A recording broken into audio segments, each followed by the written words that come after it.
Hello नमस्कार दोस्तों, आप सभी को स्वागत है अपने यूट्यूब चैनल एनर क्लासेज में। दोस्तों मैं नीतीश कुमार। आज हम ऐसे टॉपिक की बात करेंगे जो क्लास 10th के लिए इम्पोर्टेंट है, जो एग्ज़ाम होने वाला है आपको 17 फरवरी से।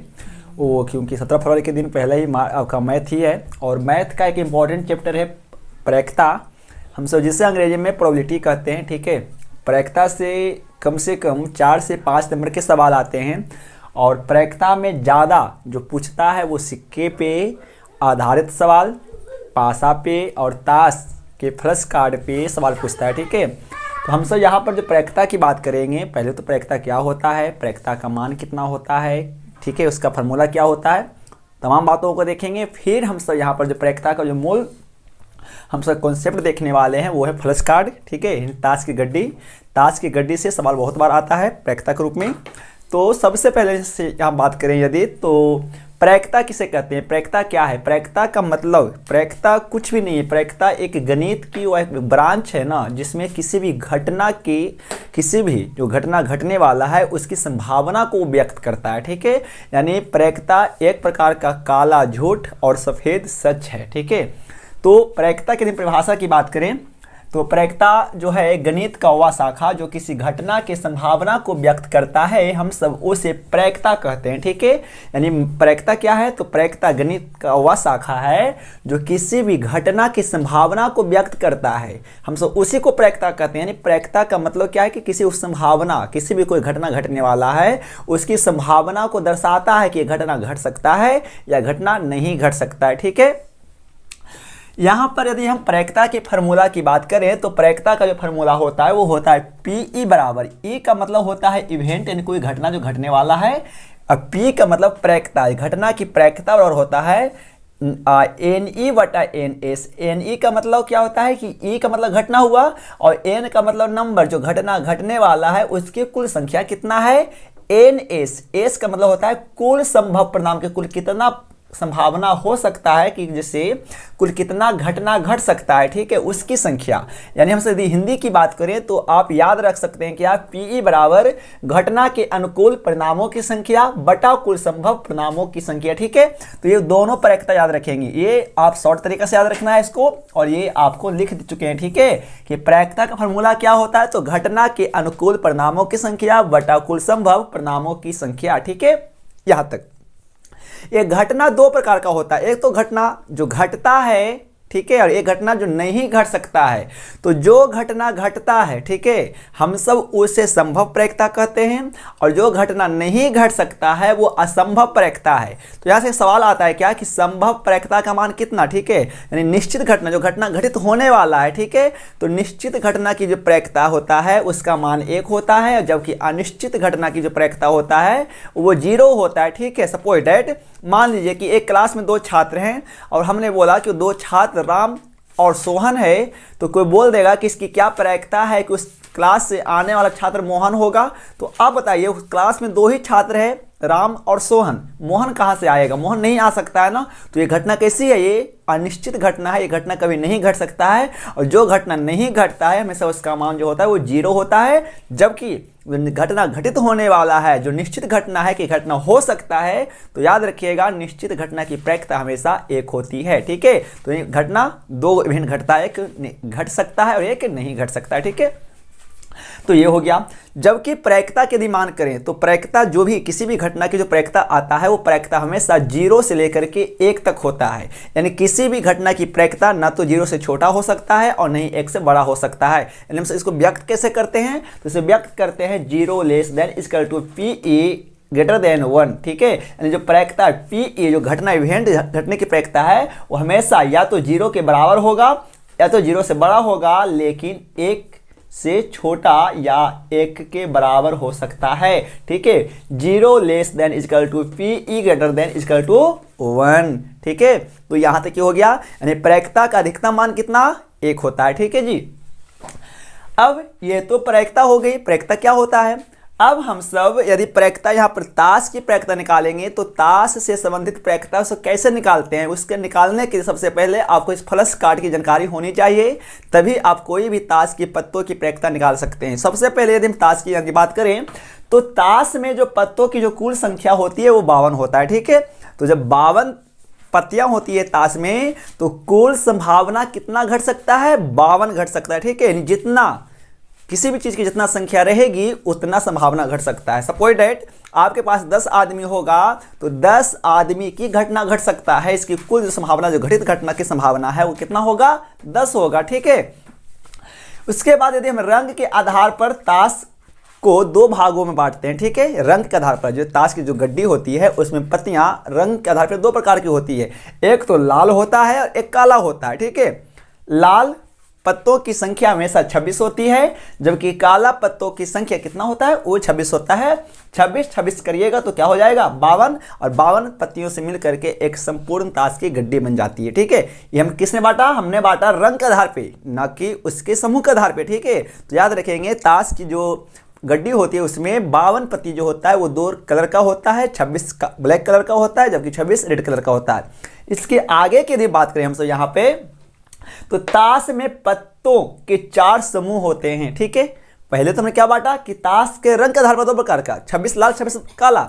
यदि हम ताश के पत्तों में यदि समूह की बात करें, ग्रुप की बात करें, तो ताश की में पत्तों जो होती है वो 4 ग्रुप में होते हैं। कौन कौन? एक ग्रुप को हम सब पान कहते हैं, एक ग्रुप को ईंट कहते हैं, एक ग्रुप को हुकुम कहते हैं, और एक ग्रुप को चिड़ी कहते हैं। ठीक है, अब ये चारों जो समूह होते हैं, चारों समूह की पत्तियों की संख्या 13 होती है। यानी पान की यदि पत्ती होगा तो उसमें पान समूह की पत्ती की संख्या कुल 13 होगी, ईंट पत्तों की संख्या कुल 13 होगी, हुकुम समूह के पत्तियों की कुल संख्या 13 होगा, जबकि चिड़ी पत्तों की समूह की संख्या कुल 13 होगा। तो 13, 26, 39 और 52। ठीक है, तो ये 52 पत्तियों में 4 समूह होते हैं। देखिए, अब हमसे यहां पर यदि बात करें तो किसको किसको क्या बोल सकते हैं ना वो समझ जाइए। ठीक है,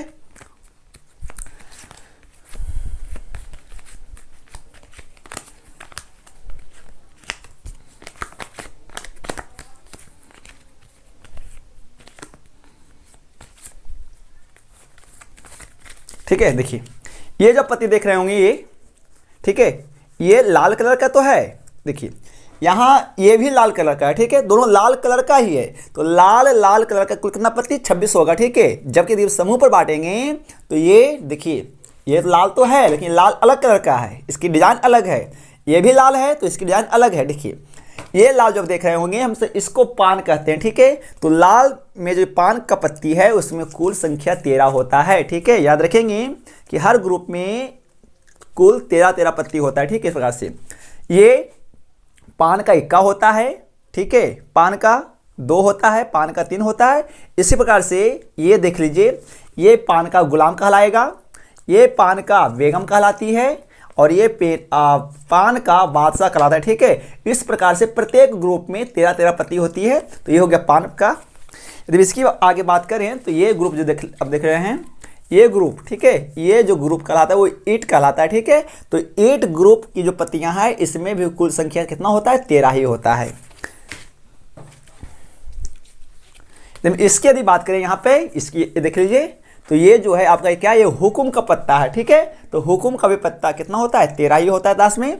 जबकि यदि चिड़ी की बात करेंगे तो यहाँ पे चिड़ी जो है आपका, ठीक है, ये चिड़ी जो है ये भी कुल इसकी संख्या 13 होती है। ठीक है, यदि इसके बाद आगे बात करें तो अब ताश में देखा कि ताश में 4 ग्रुप होते हैं, चारों ग्रुप की पत्तियों की कुल संख्या कितना होती है? 13 होती है।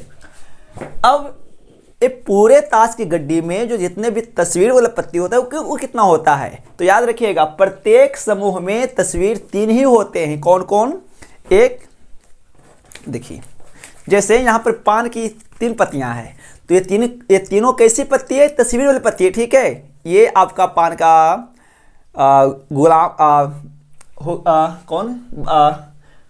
गुलाम होगा, जबकि ये आपका पान का बेगम है और ये आपका पान का बादशाह है। इसी प्रकार से प्रत्येक ग्रुप में, प्रत्येक समूह में ईंट का बादशाह होगा, ईंट का बेगम होगा और ईंट का गुलाम होगा।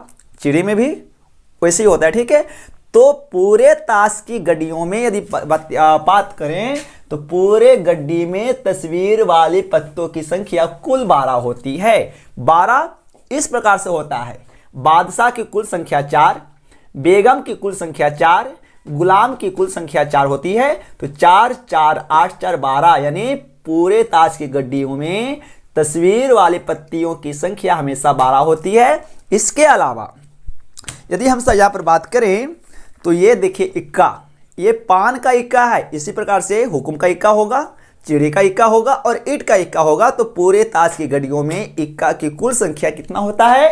वो भी 4 होता है। ठीक है। अब यदि हम सब यहां पर बात करें तो रंग के आधार पर, ठीक है, रंग का आधार पर इक्का कितना? तो रंग के आधार पर इक्का 2 प्रकार का, एक ये देखिए, रंग के आधार पर इक्का की कुल संख्या कितना होगा?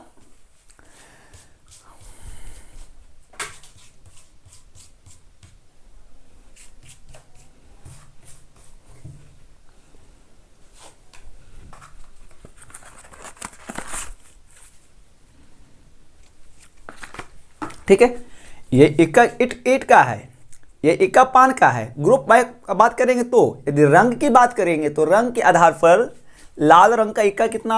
2 हो रहा है, दोनों लाल ही कलर है, ग्रुप अलग अलग है लेकिन रंग क्या लाल है। उसी प्रकार से लाल रंग का बादशाह 2 होगा।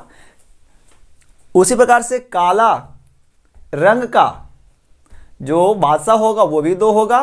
काला रंग का बेगम होगा वो भी 2 होगा। काला के यानी रंग के आधार पर, ग्रुप के आधार पर नहीं, जबकि रंग के आधार पर यदि बात करेंगे तो 2 बादशाह, 2 गुलाम, 2 बेगम और 2 इक्का। ठीक है, यहां होता है।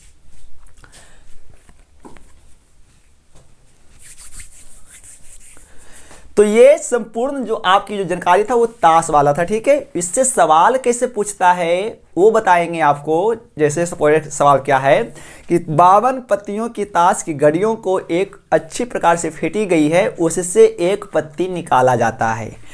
इसकी क्या प्रक्रिया है कि वो निकाली गई पत्ती लाल का बादशाह होगा। अब बताइए, लाल का बादशाह लाने की प्रक्रिया आपको ज्ञात करना है। तो जो घटना व्यक्त करने के लिए वहां कहता है वो घटना के अनुकूल परिणामों की संख्या कितना है वो देखना पड़ेगा, और बटा कुल संभव कितना है। तो जितना उसमें पत्तियां होगी, पत्तियों की कुल संख्या को हम क्या कहते हैं? कुल संभावना उसको काउंटर करते हैं। तो ताश में 52 पत्ती, तो इसका मतलब क्या है कि कुल संभावना के अनुकूल यानी कुल संभव परिणामों की संख्या कितना होगा? 52 होगा। सवाल क्या कहता है कि इसकी क्या प्रक्रिया है कि वो निकाले गए पत्ती लाल का बादशाह होगा। तो बताइए लाल का बादशाह कितना उसमें टोटल? 2 होता है। यदि लाल का बादशाह की बात करेंगे तो कितना? रंग के आधार पर पूछ रहा है ना यहाँ पे, तो लाल का बादशाह कितना होगा? 2 होगा। तो लाल का बादशाह होने के अनुकूल परिणामों की संख्या कुल कितना? 2, क्योंकि यहाँ जो घटना घटने वाला है वो उसकी कुल संख्या 2 है, और बटा फॉर्मूला क्या होता है? कुल संभव परिणामों की संख्या। तो क्या हो जाएगा? ई का मतलब इवेंट, इवेंट यहाँ पर क्या है? लाल रंग का बादशाह। ठीक है, तो ई के अनुकूल परिणामों की संख्या और बटा कुल संभव परिणामों की संख्या। तो ए के अनुकूल परिणामों की संख्या 2 पुट करना है मान उसका, क्योंकि 2 होगा, और कुल संभव परिणामों की संख्या कितना होगा? 52 होगा। तो क्या आएगा? 2/52 काट के लाएंगे, क्या 1/26, यानी इसकी जो प्रक्रिया आने वाला है लाल रंग का बादशाह की जो प्रक्रिया होगा वो क्या होगा? 1/26 होगा। ठीक है, तो इस प्रकार से प्रक्रिया से देखते हैं। ये प्रक्रिया की ताश की कॉन्सेप्ट है। इसके कल पार्ट 2 जो आएगा हम उस पर सवाल से लगाएंगे, और ये कॉन्सेप्ट आपको याद रखना है यहाँ से। ठीक है, तो उम्मीद होगा कि कॉन्सेप्ट आपको समझ में पूरा आया होगा ताश की घड़ियों को लेकर के। तो मिलते हैं अगले वीडियो में, और हाँ, अब वीडियो आपको कंटिन्यू मिलेगा परीक्षा तक, और आगे भी मिलता रहेगा। जो भी बच्चे नए बच्चे जुड़ेंगे हमसे उनके लिए भी हम पढ़ाते रहेंगे। ठीक है, क्योंकि अब हम सब ठीक ठाक हैं, कोई दिक्कत नहीं है, आप सबकी दुआ है। आगे चल के भी हम सब ठीक ठाक रहेंगे और आपको हमेशा पढ़ाते रहेंगे। तो दोस्तों आप इसी प्रकार से वीडियो बने रहिए। तब तक नमस्कार, मिलते हैं अगले वीडियो में। थैंक्स फॉर वॉचिंग, जुड़े रहिए इन क्लास के साथ। जय हिंद, वंदे मातरम।